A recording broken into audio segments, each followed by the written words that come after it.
영성적 성경 바른 이해 3장입니다. 우리가 교재 27페이지입니다.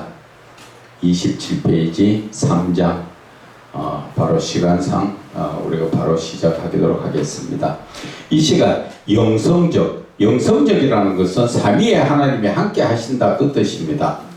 영성적 성경의 바른 이해를 터치 받으려면 먼저 뭐를 해야 된다고? 성령님의 충만함을 받아야 하는데 어떻게 하여야 성령 충만을 쉽게 받는 것인가에 대하여 먼저 간단하게 이해되도록 터치하고 그리고 넘어가겠습니다.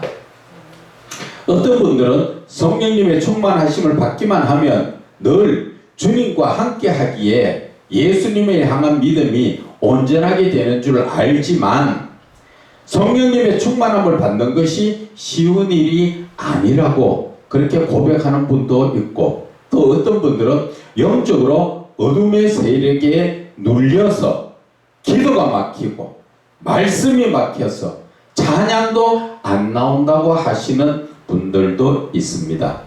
그런데 사실적으로 보면 성령님은 각자의 심령에, 여러분들 각 심령에 늘 함께 하시는데 본인이 세상적 삶의 문제와 내 문제 그리고 또 염려 걱정에 빠져 영적으로 깨어있지 못함으로 말미암아서 깨닫지 못하고 있는 것뿐이에요.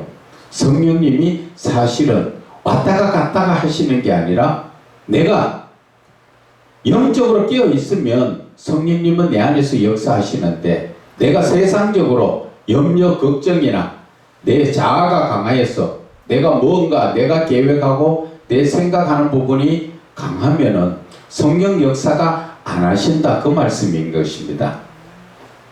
그래서 지금 잠시 성령님의 충만하심을 어떻게 해야 받을 수 있는가를 잠깐 터치하고 넘어가겠습니다. 성령님의 충만함을 받기는 아주 쉬운데 먼저 찬양 부르기 싫어도 억지로라도 한 곡이라도 부르면 찬양이 조금씩 이어지면서 찬양이 회복되는 것을 자신들이 느낄 수가 있습니다. 우리가 그렇지요. 요 주변에 있는 어떤 장로님도 그렇습니다. 목사님 요즘 건강에 아무리 기도하려고 해도 기도가 자꾸 눌려가 기도가 안 돼요. 교회에서 목사님 장로님 자기네 섬기는 교회가 큰 교회거든요. 그 큰 교회인데 목사님은 그런 거 좀 안 가르쳐 줄까 하니까 전혀 그런 거에 영적에 대해서 안 가르쳐 주고 모른다는 거지. 그러면은 자기는 기도가 하고 싶은 그런 마음은 있는데 기도하려고 산에 가가지고 부르짖으려고 해도 기도가 안 나온다는 거죠. 집에서도 기도하려고 해도 기도가 안 나온다는 거죠. 그게 왜 그런가? 영적으로 눌려가 그런데 영적으로 눌린다고 해서 내가 나사렛 예수 이름으로 쫓아내지 말고 그런 거 하지 말고 찬양만 어찌됐든 간에 찬양만 부르면 찬양 부르는 순간에 내 입에서 찬양이 나오는 순간에 성령 역사가 그때부터 시작되는 거라는 거죠. 그런데 이런 영적인 아주 기본적인 것을 목사들이 모르고 가르치지 않는다는 것이지요. 그래서 너무나 안타까워요.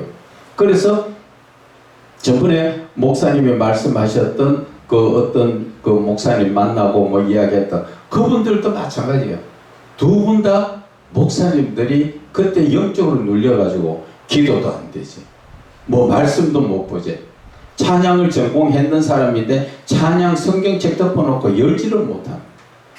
그래서 우리 목사님들하고 같이 가가지고 그거를 가르쳐주고 안수 기도해주고 그래서 그것이 열려지는 역사가 일어난다. 아주 쉬워요. 어려운 거 아닌데 너무나 이 기본적인 기본을 모르고 그냥 세상 말다나 덮어놓고 성경 보니까 성경이 안 열려지는 거죠. 그래서 찬양을 억지로라도 부른다는 것은 내 안에 성령님을 찾아 부르짖는 것과 같은 역사라는 것이죠. 그래서 또한 찬양을 부르는 그 시간은 찬양의 능력으로 말미암아 내 안에 붙어있던 사단의 세력을 쫓아내는 역사와 같은 것이죠. 축기사역하고 하는 것과 같은 거예요. 찬양 부르는 게 우리는 찬양을 아주 그냥 쉽게 아무것도 아닌 것 같이 그려보는데 찬양의 능력이요. 대단해요. 대단해요. 정말 대단합니다. 웬만하게 뭐 나사렛 예수 이름으로 귀신 안 쫓아내도 찬양만 부르면 제대로 나가요. 그런데 그런 기본적인 것을 너무 모르더라는 것이지요. 그런 가운데 계속 찬양을 이어 부르면 찬양이 회복되면서 자신도 모르게 회개의 기도가 터져 나오게 되고 그 기도가 결국은 뜨겁게 이어짐으로 인하여 자신에게 붙어있던 영적의 어둠의 세력인 사단이 떠나감으로 말미암아 내 자신의 영적으로 회복되는 것, 이것을 실제로 성령님의 강한 임재, 진동이나 또 아니면 그 뭐 뜨거운 역사나 그 황홀한 이런 모든 것들로 그것을 체험할 수 있는 것이, 그것이 바로 오늘 우리가 성경을 보는 가운데서 내 마음속에 하나님이 역사하시는 것을 말씀을 드리는 것입니다. 이러한 현상이 성령 충만의 회복적인 현상인 것입니다. 그러므로 나 자신이 찬양을 억지로라도 부르게 하는 것이 내 자신이 아니라 내 안에 계신 성령님이 나를 억지로라도 부르게 한다 하는 것을 깨달아야 된다는 거지요. 내가 부르는 것 같지만 내가 하는 게 아니라 내 안에 성령께서 하시는 것이다. 그래서 우리 목회자들은 이런 것을 기본적으로 알면은 쉽게 어디에 가면 영적으로 눌려있는 그 영적으로 눌려있는 가정에 가서 나사렛 예수 이름으로 하지 말고 찬양만 그 가정에 가서 뜨겁게만 부르면 그 집에 있던 더러운 영들도 떠나가는 역사가 일어나는 거예요. 그래서 그 가정에 가서 예배를 찬양을 부르고 예배를 드려주고 하는 것이 그런 의미라는 것을 알아야 하는 것입니다. 그래서 기도원 집회에서 가면은 먼저 찬양을 뜨겁게 부르게 하는 이유가 바로 거기에 있고, 찬양을 부를 때 여러분 각자에게 붙어있던 어둠의 세력들, 즉 하나님께로 나아가지 못하게 막는 사단의 세력들은 찬양으로 쫓아내는 것이며, 억지로 죽기 사역을 하지 않아도 어둠의 세력들인 사탄이 스스로 떠나가게 되는 것이다. 그래서 성령님의 충만함을 받는 찬양의 능력을 우리는 잊지 말고, 쉽지만은 늘 잊어버린다는 거죠. 내 자신이 그럴 때도 많아요. 아이고 오늘따라 말씀도 좀 보기 싫으면 또 기도도 잘 안 되네 이래 하지 말고 찬양만 부르면 그것이 바뀌어진다는 거죠. 그런 것을 체험하시고 많은 분들에게 쉬운 이 영적인 비밀을 가르쳐 주시기를 바랍니다. 자, 이제 본문으로 들어가서 먼저 성경을 펴고 말씀을 함께 봅니다. 성경 말씀도 보고 같이 성경과 같이 보기를 바랍니다. 요한복음 3장 1절에 유대인의 지도자라고 나오지요. 3장 요한복음 1절에 바리새인 중에 니고데모라 하는 사람이 있는데 유대인의 지도자다. 유대인의 지도자라는 건 어떤 의미에서 유대인의 지도자라고 이야기합니까? 이 사람들은 율법에 정통한 랍비, 선생님이지요. 그래서 선생으로서 유대인의 종교적 율법을 가르치는 지도자들입니다. 그래서 우리 입장에서 말하고 본다면은, 우리 입장으로 본다면 성경에는 박사 정도가 된다는 것입니다. 그런데 우리 목사님도 알다시피 지금도 저 문자 계속 오지요. 성경에 대해서 그쪽에서 오지요. 그분들이 지금 하는 게 신학적이죠. 신학. 영적이지 못하고 그저 학문적인 부분을 가지고 계속 풀어가지고 지금 우리한테 보내고 있는데, 좀 안 받기도 그렇고 또 보는 것 자체도 또 시간적으로 허비되는 문제가 좀 그렇더라고. 그래 안 보내면 좋은데 보내니까 어쩔 수 없이 받아가 지우기는 하는데, 이러한 율법적으로 글씨에 빠져있는 사람들, 영적으로 이것을 깨닫지 못하고 문자적으로 빠져있는 그러한 사람들 가르치는 자들이 유대인의 지도자. 그래서 3장 2절에 지금 3장 2절에 그가 밤에 예수께 와서 이르되 랍비여 우리가 당신은 하나님께로부터 오신 선생인 줄 아나이다. 하나님이 함께 하시지 아니하시면 당신이 행하시는 이 표적을 아무도 알 수 없나이다. 지금 이 말씀 자체에서 우리가 바라볼 게 몇 군데가 있습니다. 그가 밤에 왔다는 이유가 뭐 어디에 있습니까? 그게 밤에 왔다는 것은 같은 유대인들에게 들키지 않으려고. 왜? 출교당하니까. 거기서 출교당한다는 것은 강제로 쫓겨나가는 거예요. 삶이 그 유대인 공동체에서 쫓겨나가면은 살기도 어렵죠.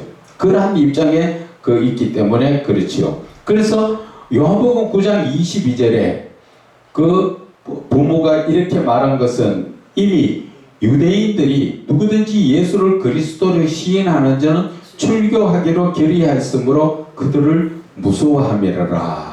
그리 그 유대인들끼리의 그 믿음 자체가 쉽게 이야기하면 우리 그리스도 기독교에서 다른 이단들을 바라보는 거하고 같은 눈으로 보는 거예요. 그 사람들 입장에서 볼 때는. 그래서 거기에 빠지면 상대 안 하고 쫓아내고 이제 그런 것을 이야기하죠.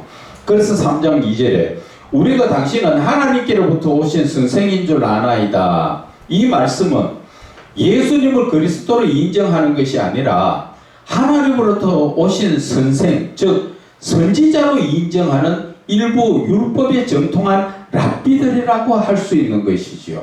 그래서 하나님이 함께 하시지 아니하면 당신이 행하는 이 표적을 아무도 할 수 없다. 이 말씀 자체가 보면은 사람으로서는 행할 수 없는 능력의 표적이다. 이 말씀을 하는 거지요.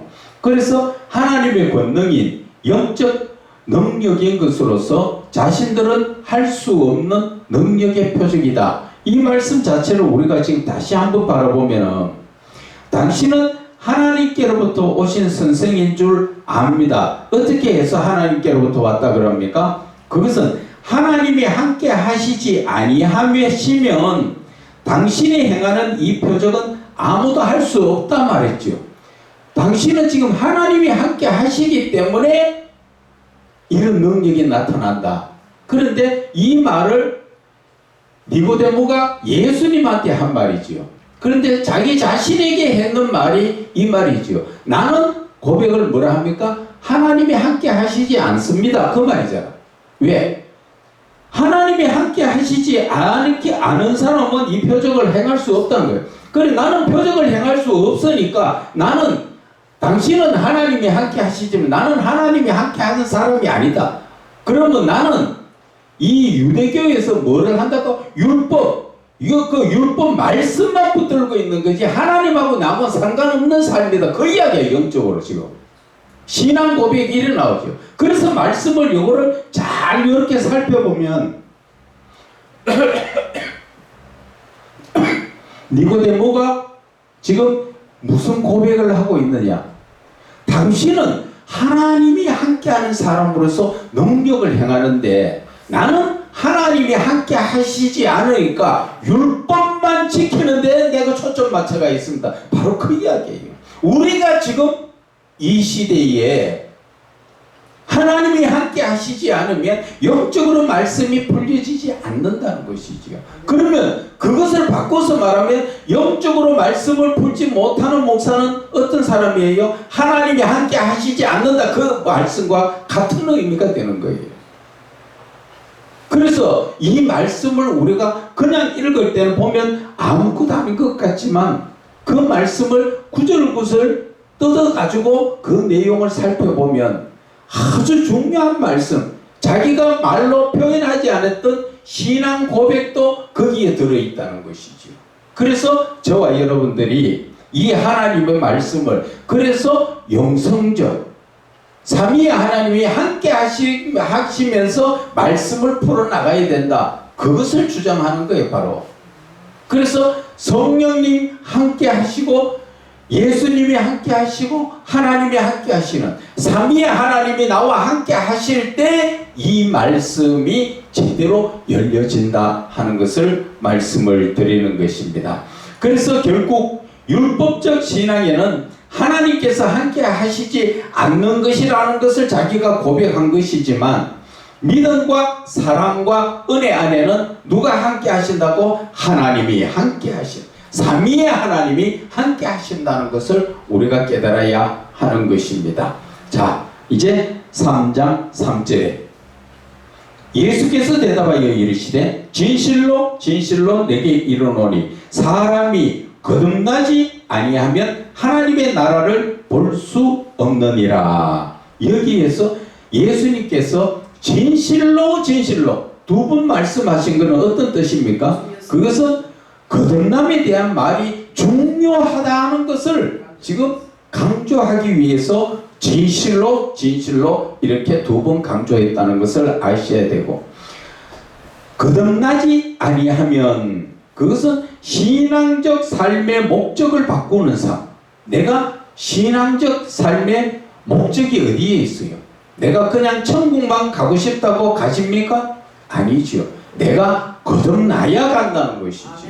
그냥 주여 주여 하는 자가 다 천국에 갈 것이 아니라 하늘에 계신 내 아버지의 뜻대로 행하는 자가 간다고 마태복음 7장 21절에 말씀하신 것처럼 내가 온전한 이 목적을 가지고 신앙적 삶을 살아야 되는데, 그 목적의 삶이 어디에 있다고? 거듭나야 한다는 것이지요. 그래서 신앙적 삶의 목적을 바꾸는 삶, 즉 육신적 죄악 가운데 살던 삶을 거룩한 영적인 신앙의 삶으로 바꾸는 것을 말씀하시는 것이지요. 그래서 우리가 지금 예수를 믿고 있어도 육신적인 삶, 육신적인 삶이 어떤 거예요?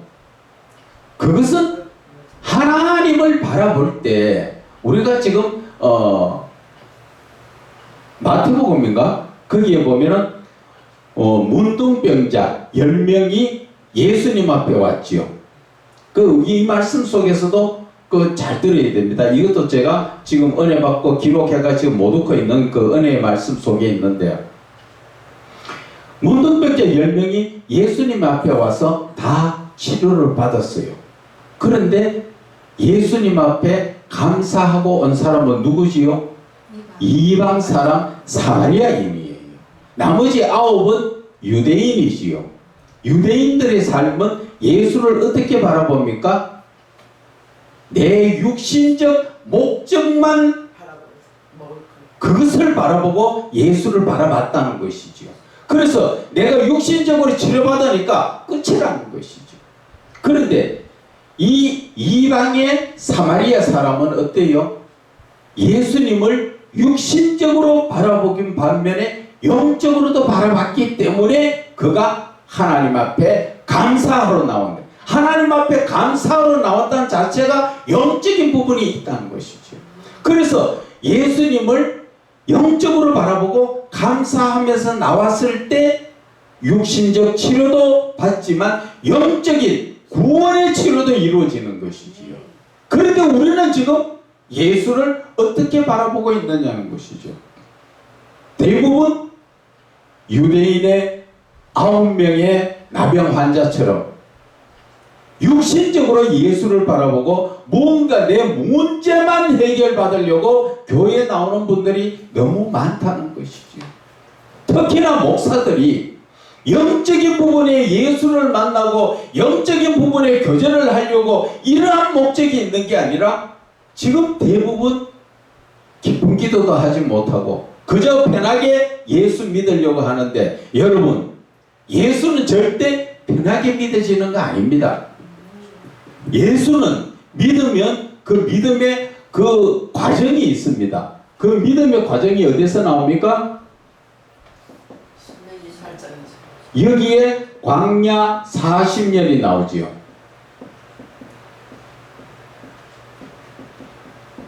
이 광야 40년이 무슨 길입니까? 평안한 길입니까? 아니죠. 고난의 길입니다.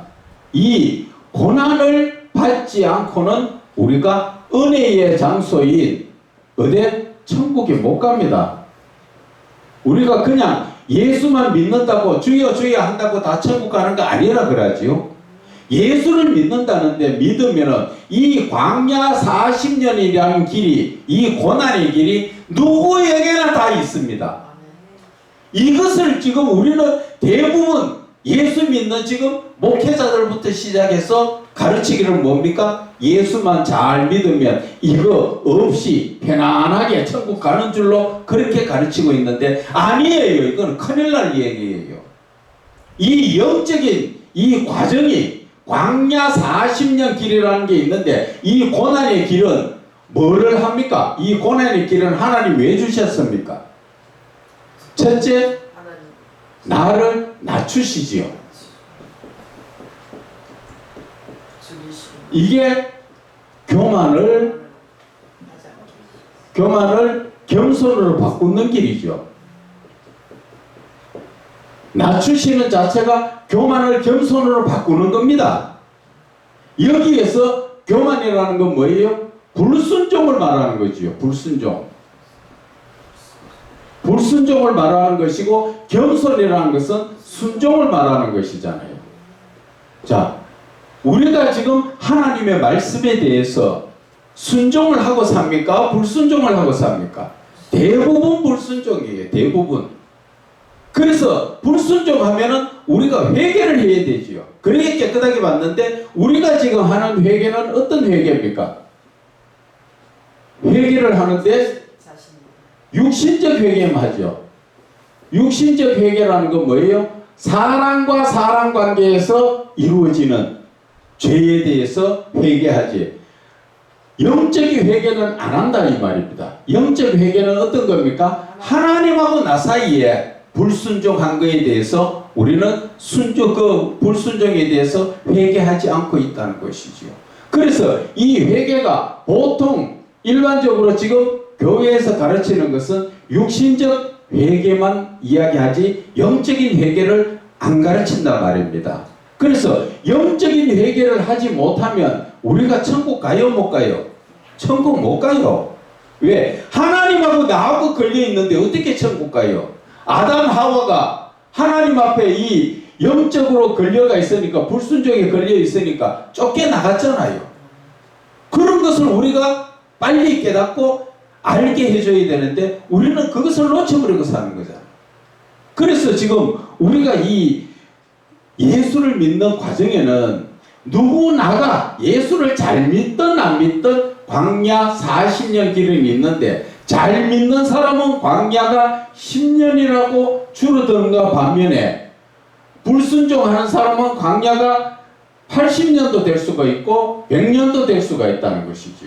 이 과정을 우리는 다 거쳐야 어디를 갑니까? 천국을 갈 수가 있다는 것이죠. 가나안 땅에 들어가는 자체가 바로 그 과정이 있는 거예요.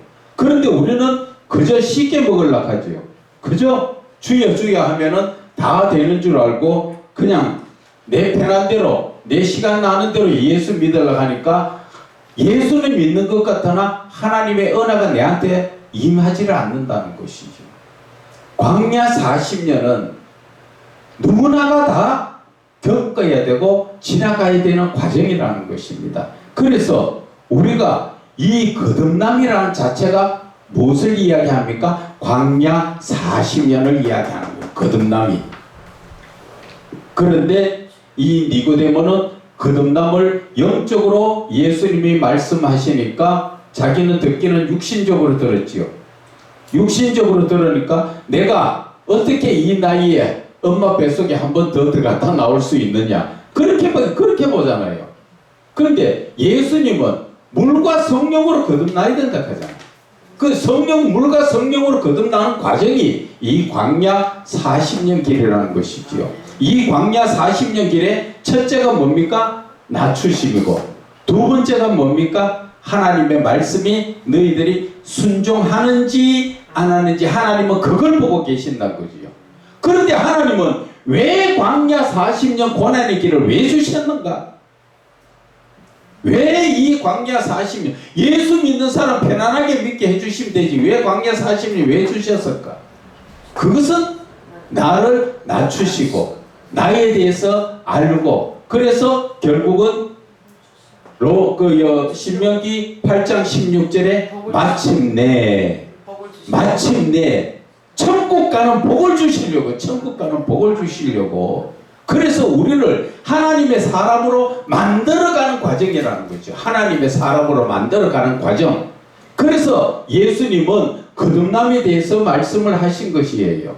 신앙적 삶의 목적을 바꾸는 삶. 그러니까 내가 그냥 말로만 그 천국 가려기 위해서 주여 주여 그 주여 주여 하는 자마다 천국 가는 게 아니라고 마태복음 7장 21절에 말씀하신 것처럼 우리는 그냥 형식적으로 교회만 들랑거린다고 천국 가는 게 아니라는 것이지요.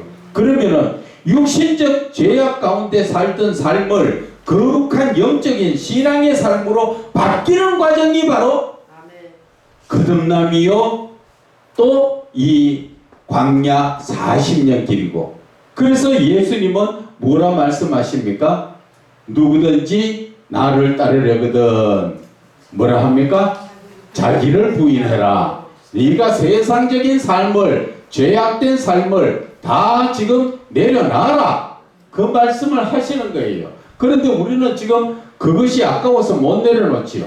그것을 하나님께 모든 염려, 걱정 하나님께 맡기라 그러니까 하나님께 맡겼다가 하나님이 염려, 걱정 가지고 톡 껴버리면 손해 날까 싶어가지고 하나님께 못 맡기자.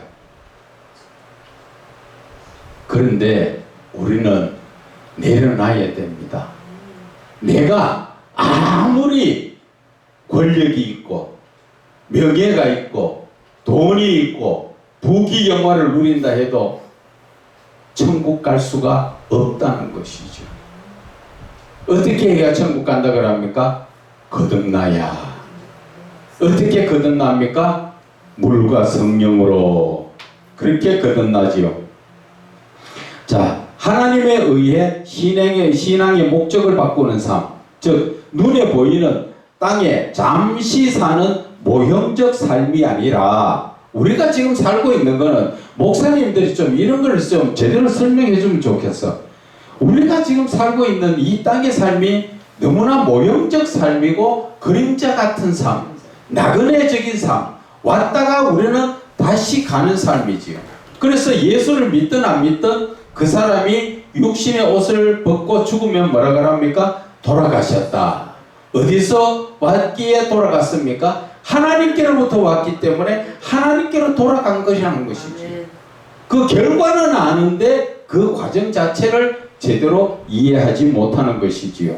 그래서 우리가 살고 있는 사는 삶은 모형적 삶인데 죄악된 삶에서 눈에 보이지 않는 영원한 진짜의 삶을, 거룩한 삶인 하늘의 목적을 두는 삶을 우리가 놓쳐버리고 있다는 것이지요. 그러나 우리가 거듭남의 삶을 살게 되면은 우리는 어떤 삶을 삽니까? 우리가 영원한, 눈에 보이지 않는 영원한 진짜의 삶, 거룩한 삶, 이 하늘에 속한 그런 하늘의 목적을 두는 삶을 살 수가 있고 그것을 이룰 수가 있다는 것이지요. 그래서 저와 여러분들의 삶이 거듭난 삶을 살아야 되는 이유가 바로 하늘의 목적을 두고 천국의 목적을 두고 있기 때문에 우리는 똑바로 예수를 믿어야 되지요.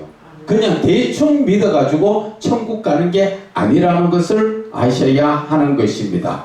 그래서 왜 예수님은 거듭남을 말씀하셨을까? 그것은 예수를 믿는 자들이 영적 신앙으로 거듭나지 않으면 영적 신앙, 육신적 신앙이 아니라 영적 신앙으로 거듭나지 않으면 영이신 하나님에 대하여 알지 못함으로 인해서 영이신 하나님에 대해서 알려면은 내가 영적인 삶을 살아야 영이신 하나님에 대해서 알 수 있는 것이지요.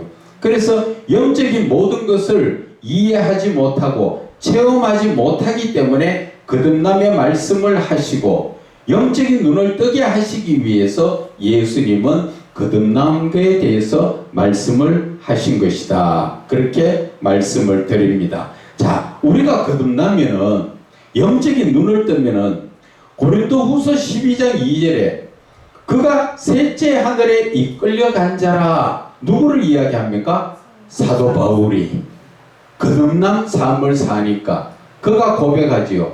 내가 몸 안에 있었는지 몸 밖에 있었는지 그것을 나는 알지 못한다. 그 말이 무슨 뜻이지요? 내가 육신을 입고 셋째 하늘에 갔다 왔는지 내 영만 셋째 하늘에 갔다 왔는지 나는 그걸 알지 못한다. 그 이야기를 고백하는 거지요. 그리고 사도행전 7장 55절에도 보면은 스데반이 성령 충만하여 하늘을 우러러 주목하여 하나님의 영광과 및 예수께서 하나님 우편에 서신 것을 봤다는 것이지요. 어떻게 해서 볼 수 있어요? 거듭난 사람이 영적인 눈이 열려지니까, 거듭난 사람이 성령으로 충만해지니까 영적인 영안이 열려지니까 누구를 봐요? 하늘에 하나님을 보고 예수님을 보는 것이지요. 이것이 바로 영적인 눈을 뜨면은 저와 여러분도 언제든지 볼 수 있는 부분이지요.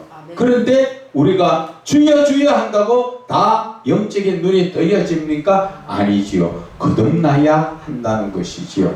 그래서 우리가 거듭남의 삶을 오늘 예수님께서 말씀하시는 것입니다. 그래서 30페이지에 3장 4절에 니고데모가 이르되 사람이 늙으면 어떻게 날 수 있습니까? 두 번째 모태에 들어갔다가 날 수 있습니까? 지금 동문서답하고 있지요.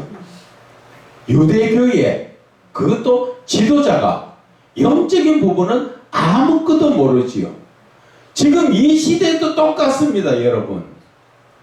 신학교에 지금 신학교를 하고 있는 분들이나 대부분 신학적으로 박사라고 하시는 분들이 대부분 보면은 영적인 부분은 모릅니다.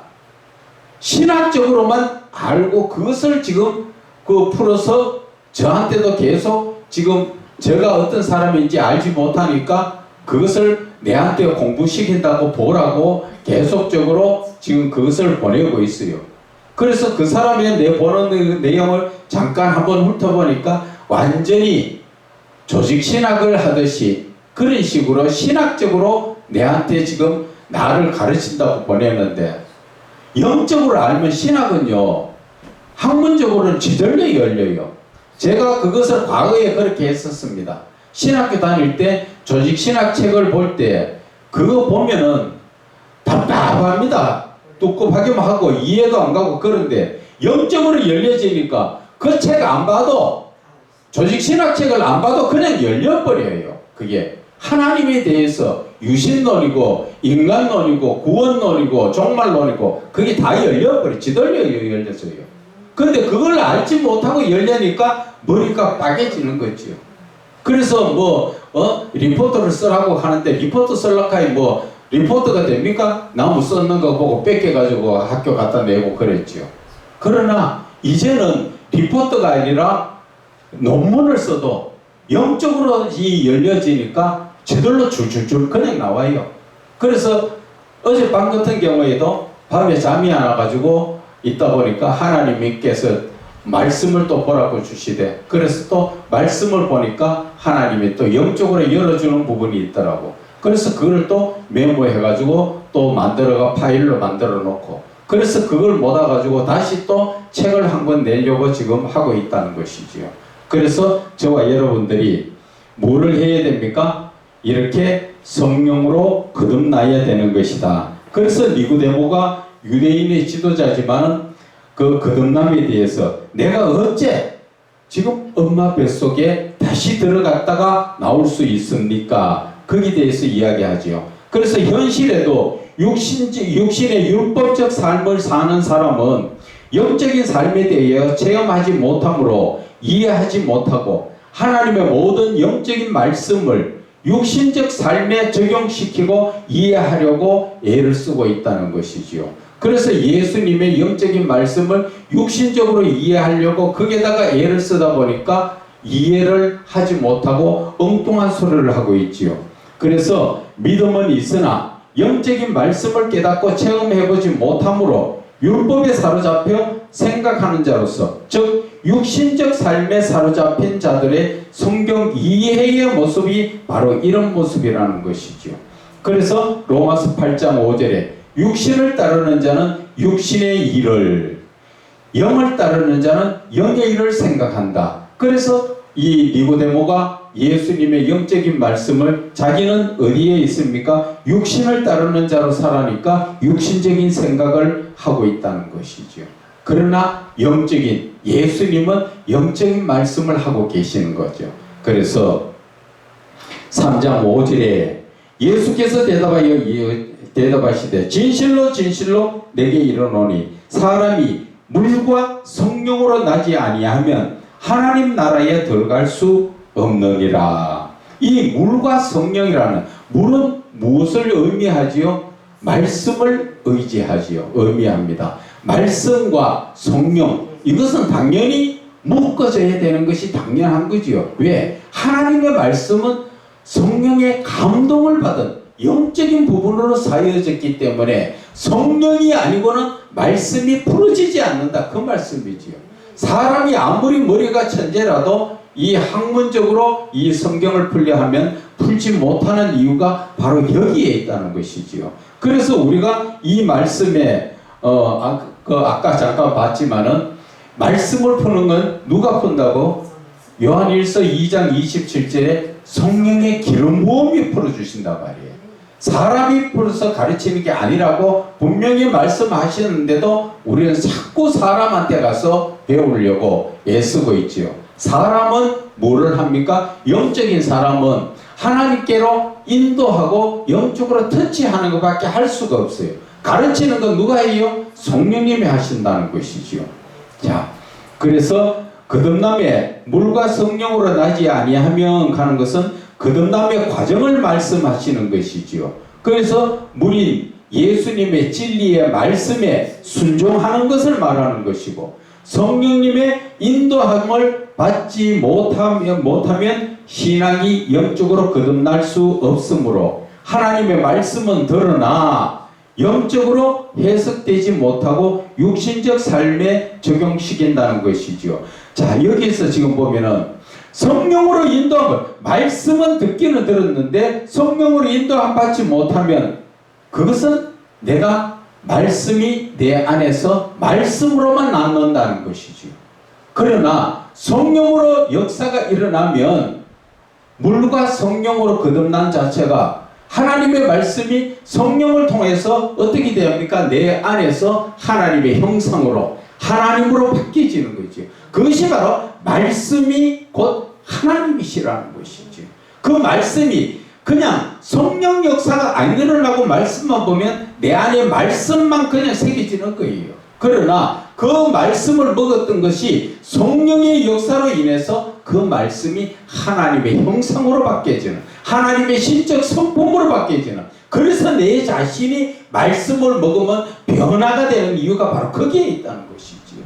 그래서 저와 여러분이 말씀을 먹을 때 말씀으로만 먹을 것인가, 아니면 그 안에 성령의 역사로 인해서 말씀이 하나님의 형상으로 바뀌어질 것인가, 거기에 대해서 우리는 깊이 봐야 한다는 것이지요. 그래서 디도서 3장 5절에 우리를 구원하시되 우리가 행한 바 의로운 행위로 말미암지 아니하고 오직 그의 긍휼하심을 따라 중생의 시선과 성령의 새롭게 하심으로 하셨나니, 여기에서 디도서도 말씀하는 것이 중생의 시선, 물의 거듭남으로 이야기한 것을 말하지요. 그 성령의 새롭게 하심, 이 성령, 그래서 하나님의 말씀과 성령의 역사가 일어남으로써, 같이 일어남으로써 내가 거듭남의 역사, 말씀이 내 안에서 하나님의 역사로 살아나는 역사가 일어난다는 것이지요. 그래서 왜 예수님은 성령과 물을 말씀하셨는가 하는 것이지요. 하나님을 향한 온전한 신앙은 우리의 착한 행위로 의롭게 되고 구원을 받는 것이 아니라는 것이죠. 우리의 행위로 내가 남한테 봉사 많이 하고 또 구제 많이 하고 했다고 해서 내가 의롭게 되는 것이 아니라는 것이죠. 하나님의 진리의 말씀과 성령님의 역사로 말미암아 세상 죄를 떠나 내가 온전한 거룩한 신앙적 삶을 살 수 있다는 것이지요. 그래서 우리는 하나님의 말씀, 진리의 말씀과 성령의 역사가 같이 일어나야 된다는 거죠. 어느 하나만 해서 되는 게 아니라는 것이지요. 그래서 우리는 어떤 사람은 말씀을 많이 바꾸고 어떤 사람은 성령 역사만 해서 말씀은 모르고 성령 역사가 일어나니까 뭐합니까? 은사적인 것만 나타나는 것이고, 또 어떤 사람은 말씀은 많이 알지만 성령 역사가 안 일어나니까 그거 역시 늘 부족하다는 것이지요. 왜? 성령과 말씀이 같이 하나가 되어야 하는 것이지요. 그래서 에스겔 36장 25절과 26절에 맑은 물을 너희에게 뿌려서, 이 물은 하나님의 말씀으로 우리에게 의미가 오는 것이지요. 너희로 정결하게 하되, 내가 정결하게 되는 것은 그냥 우리가 담아놨던 물을 뿌려준다고 내가 정결해지는 것이 아니라, 물인 하나님의 말씀이 내한테 들어줌으로써 내가 정결하게 깨끗하게 되고, 너희 모든 더러운 것에서와 모든 우상 숭배에서 너희를 정결하게 하는 것이 그냥 맹물이 아니라 하나님의 말씀의 물이라는 것을 말하는 거지요. 그래서 또 새 영을 너희에게 두고, 새 영이 뭐예요? 성령을 말하는 것이지요. 성령이 내 안에 두고 새 마음을 너희에게 주되, 너희 육신에서 굳은 마음, 과거의 고정관념이나 내가 강한 자아나 이런 것을 다 제하여 주시고, 하나님의 말씀으로 내 마음을 사랑의 마음으로 부드러운 마음으로 만들어 주신다는 것이지요. 그래서 우리가 3장 5절에 예수께서 대답하여 진실로 진실로 내게 이르노니 사람이 물과 성령으로 나지 아니하면 하나님 나라에 들어갈 수 없다. 여기에서 하나님 나라는 거룩하신 하나님, 즉 삼위의 하나님이 계신 나라요, 거룩한 믿음과 순종하는 자만이 갈 수 있는 우리의 본향이지요. 우리가 원래 거기에서 나왔기 때문에 내 본향집이 바로 하나님 안에 있다는 것이지요. 그 하나님 그 집에 가는 사람은 어떤 사람입니까? 거룩한 믿음. 그냥 믿음이 아니라 거룩한, 죄를 떠난 온전한 믿음으로 사는 자, 그리고 또 말씀에 순종하는 자, 이 자만이 우리가 갈 수 있는 본향. 그래서 내가 이 땅을 떠날 때 많은 분들이, 야, 우리 목사님 다 이제 천국으로 돌아가셨어. 왔던 자리로 다시 돌아가셨어. 그것이 바로 우리가 진짜의 삶을 사는 시작이라는 것이요. 우리는 이 땅의 삶이 다인 줄 아는데, 이 땅의 삶에 내가 죽으면 우리는 끝나는 걸로 알고 있지만, 그것은 잠시 내가 입고 있던 이 육신의 옷이 낡아서 벗어버리고 새 옷을 하나님이 주신 손으로 짓지 않은 영원한 옷, 그 옷은 팔다리가 다 달렸고 아픈 데도 없고 장애도 없고 건강한 그 영원한 옷을 입고 하나님 앞에서 할렐루야 두 손 들고 늘 찬양하며 사는, 그게 진짜의 삶을 살아가는, 거기에 목적을 두고 우리가 예수를 믿어야 한다 말씀을 드리는 것입니다. 영적으로 바라볼 때 하나님의 나라는 하나님이 계신 거룩한 곳이고, 거룩한 자만이 하나님 품 안에서 평안과 기쁨을 누리는 그러한 곳이지요. 그래서 마가복음 10장 15절에 누구든지 하나님의 나라를 어린아이와 같이 받들지 않는 자는 결단코 그곳에 들어가지 못하리라. 어린아이와 같이 받들어야 하나님 나라를 간다는데, 어린아이를 왜 여기에 어린아이라고 말했을까요? 그것은 어린아이들은 어떠한 악한 잔머리를 굴리는 게 아니라 순수한 믿음의 그대로를 이야기하는 거예요. 내가 믿음으로만이 천국 갈 수 있다, 그러한 것을 말하는 것이지요. 그런데 우리는 나이가 들고 세월이 살다 보니까 세월에서 악한 것들이 접해져 가지고 자꾸 계산적으로 어떻게 해야 천국 갈까, 어떻게 해야 예수를 믿는데 좀 수월케 믿고 내 주머니도 좀 덜 빼앗기고 내가 좀 좀 편안하게 그렇게 가려고 생각하지만, 그것은 잘못된 생각이라고 조금 전에 말씀드렸지요. 왜? 광야 40년 길을 다 통과해야 하는 것입니다. 누구든지 순종하면 광야 40년이 10년도 될 수 있고 5년도 될 수 있지만 거기에서 불순종하면은 광야 40년이 사지에 거기에 누구 말 따라 80년도 될 수 있는 것이지요. 그래서 정탐꾼이 가서 40일 정탐을 하고 왔는데 불순종하니까 40일이 40년이 됐다는 걸 아셔야 돼요. 40일이. 그래서 보름이면 갈 수 있는 그 가나안 땅을 그것을 가지 못하고 결국은 40년을 뺑뺑이 돌고 내 자신이 만들어지는 과정이에요. 그래서 예수 믿는 사람이 편안하게 주여 주여 그렇다고 해서 천국 가는 거 아니라는 거죠. 예수를 잘 믿든 못 믿든 이 광야의 그 과정은 다 겪어야 된다. 은혜는 그저 받는 게 아니다. 그 말이에요. 자, 누가복음 6장 20절에 너희 가난한 자는 복이 있나니 하나님의 나라가 너희 것이미요 심령이 가난한 자, 즉 믿음으로 마음이 깨끗하고 순수한 자가 하나님 나라를 차지한다는 것이죠. 그래서 우리의 이 마음속에 오직 하나님만 계시는 갈급한 그러한 신앙적 삶을 사는 자, 그런 자들이 바로 심령이 가난한 자라고 볼 수 있습니다. 자, 이제 3장 6절의 말씀. 육으로 난 것은 육이요 영으로 난 것은 영이다. 지금 육신과 영의 분리적 영적 분별력을 말씀하시죠. 우리가 육신과 영이 하나가 합쳐져서 사람이라는 인간이란 탈을 쓰고 있지만 이것을 영적으로 분리하면 내 영과 육신으로 나눌 수가 있지요. 내 영과 육신으로 나눌 수 있는 그것이 바로 어떤 것입니까? 그것이 바로 영혼과 육을 분리시는 그러한 것을 말하는 것이지요. 육신은 흙에서 나온 땅이요 세속적 생각을 하지만 영은 하나님께로부터 온 하늘에 속한 것으로서 영적 생각을 하는 것이라는 것이죠. 육신은 어디서부터 왔다고요?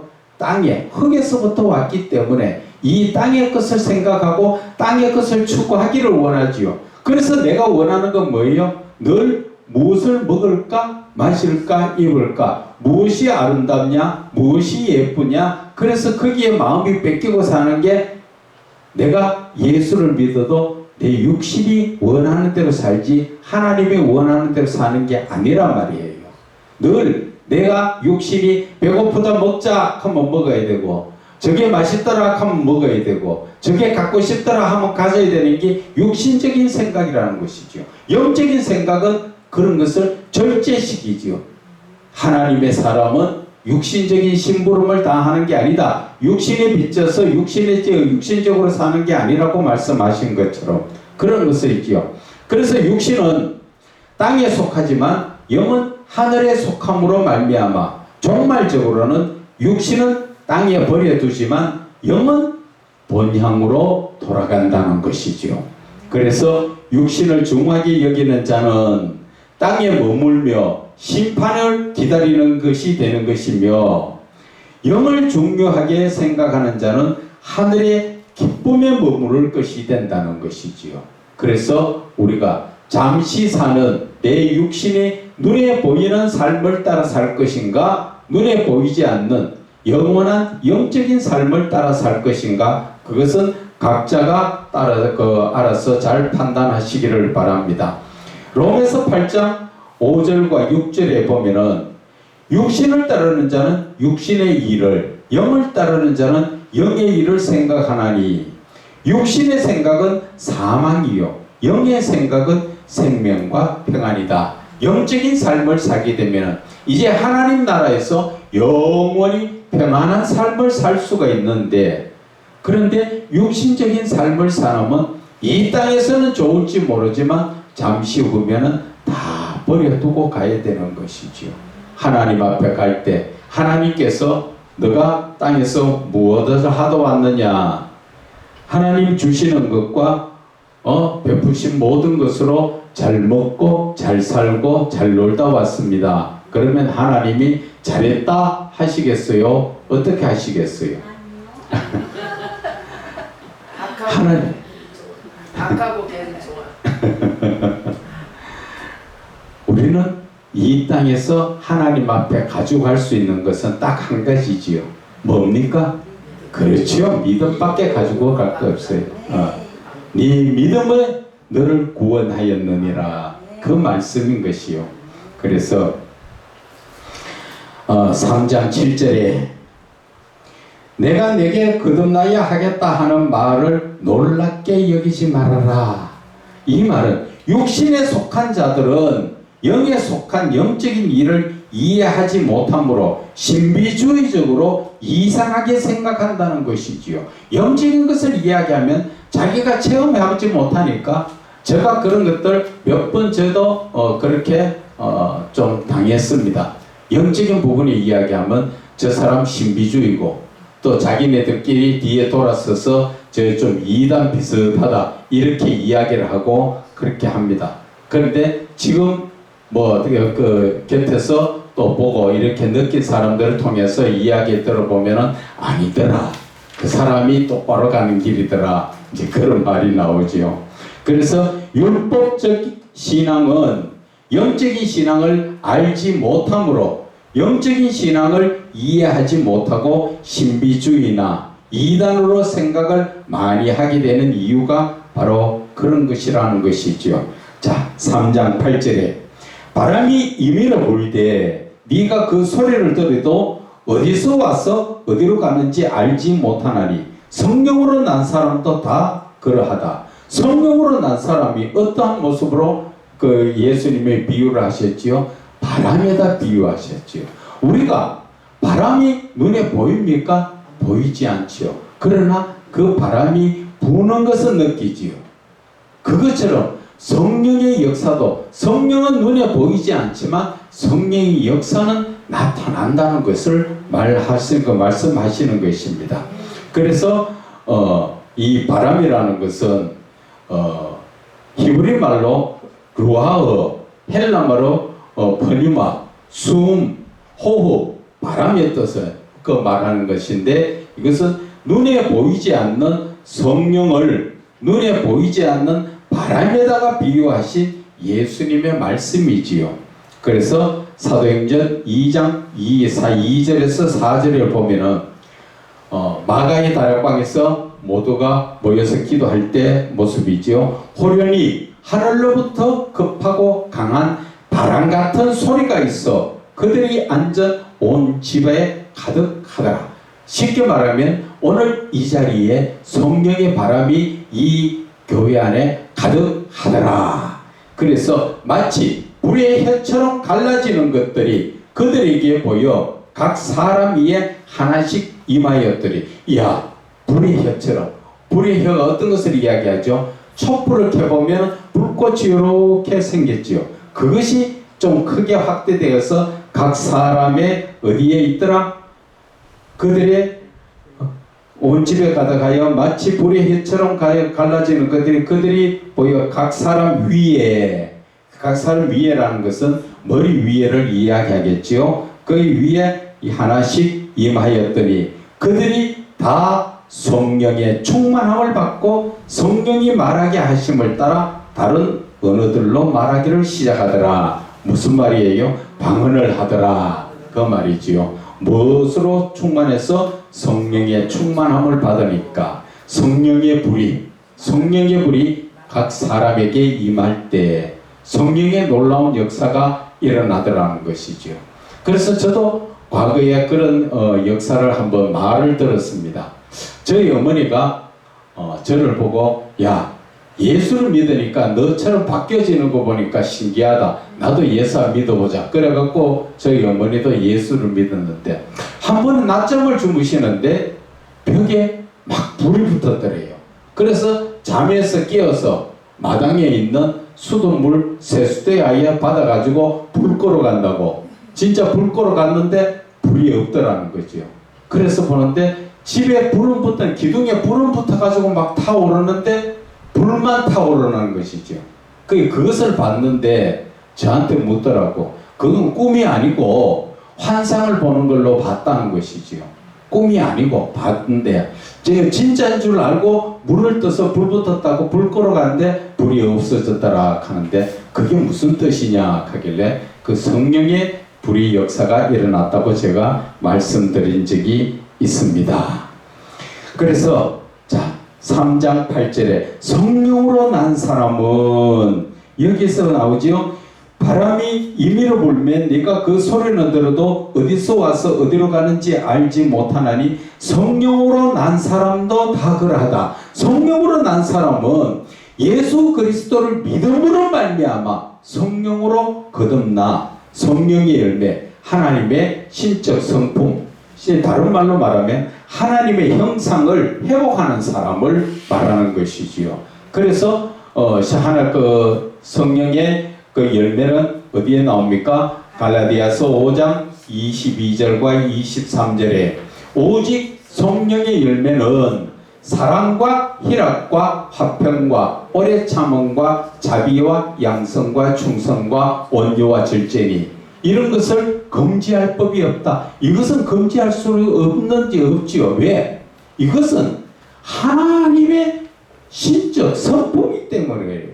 이 하나님의 신적 성품은 어떻게 해서 회복된다고? 성령으로 말미암아 우리에게 회복되어서 내가 성령으로 살 때 그 열매로서 나타난다는 것을 말씀하시는 것입니다. 그래서 갈라디아서 4장 19절에 보면은 나의 자녀들아 너희 속에 그리스도의 형상을 이루기까지 다시 너희를 위하여 해산하는 수고를 한다고 사도 바울이 고백을 하지요.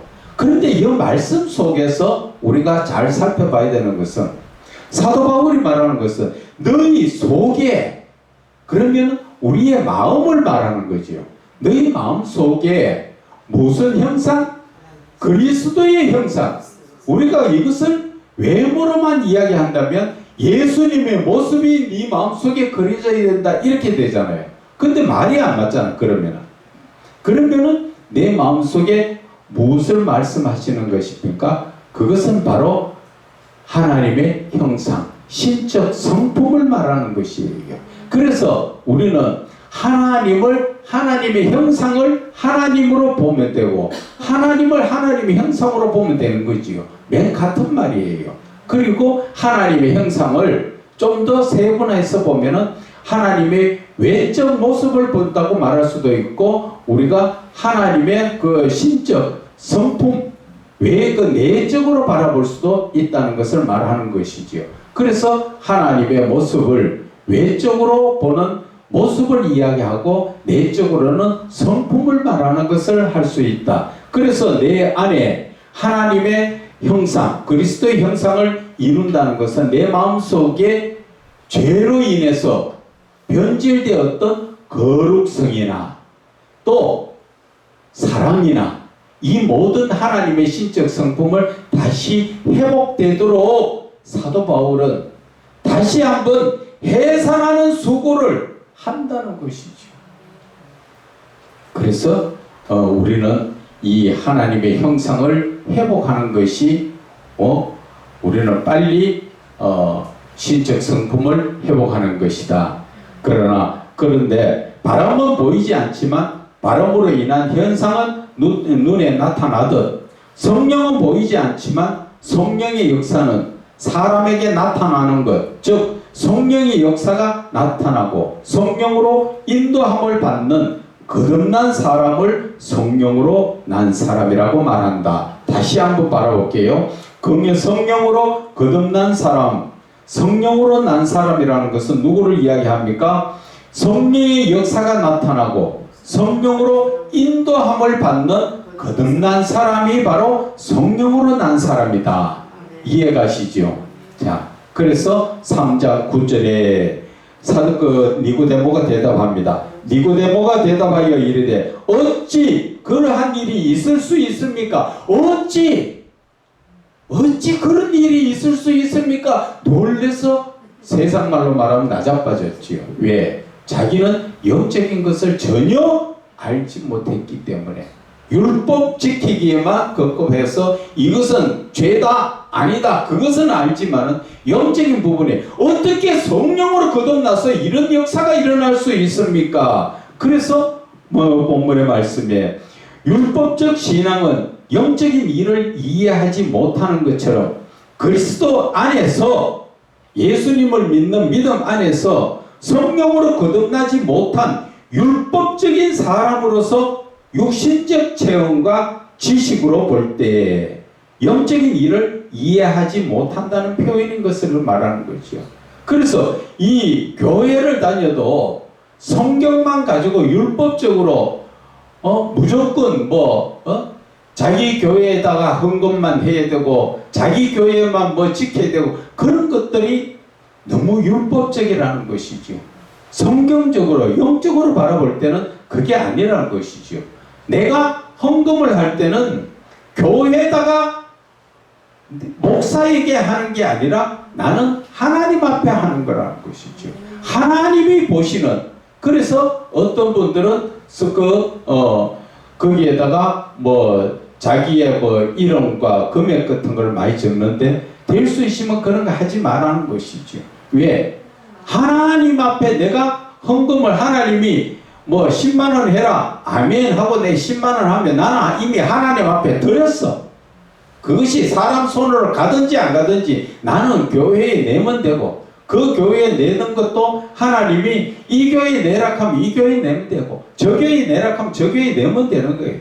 꼭 내가 가는 교회만 내야 되는 그거는 아니라는 거죠. 그게 바로 율법적이라는 것이죠. 그래서 우리가 어찌 그러한 일이 율법적 신앙은 영적인 일을 이해하지 못하는 것처럼 그리스도 안에서 성령으로 거듭나지 못하면 이런 율법적인 사람이 된다는 것이지요. 그래서 육신적 체험과 지식으로 바라볼 때 영적인 일을 전혀 이해하지 못하는 그런 표현이 어찌 그런 일이 이렇게 할 수가 있다는 것이죠. 그래서 10절에 예수께서 그에게 대답하여 이르시되 너는 이스라엘의 선생으로서 이런 것들을 알지 못하느냐? 너는 이스라엘의 선생으로서 그 율법적인 유대인들의 교수로서 어떻게 이런 것을 알지 못하느냐?